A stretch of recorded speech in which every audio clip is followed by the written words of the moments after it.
అట్లా కూటమి vote transfer కాదు అనేటువంటిది ఒక చర్చ ఉంది. అంటే దానికి ఒక మెసేజ్ ఏమిస్తారు? కూటమికి ఓటు ట్రాన్స్ఫర్ అవ్వదు అనేది అది ఒక అద్భుతకల్పం. ఖచ్చితంగా ఓటు ట్రాన్స్ఫర్ అవ్వదు.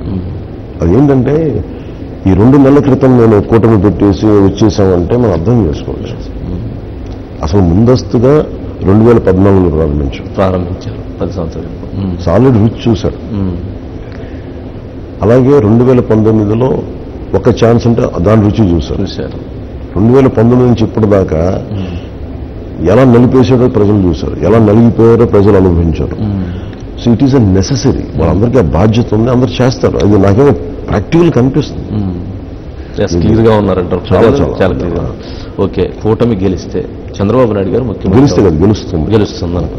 సరే, చంద్రబాబు నాయుడు గారు ముఖ్యమంత్రి. Majority is question. ఎంత మెజారిటీతో గెలుస్తాం అన్నది క్వశ్చన్. ఓకే, ఎంత రావచ్చు అది నేను చెప్పను. కానీ మనం గెలుస్తున్నా కానీ ఎంత మెజారిటీ నేను ఎవరికి అనలిస్టులు వదిలేస్తాను.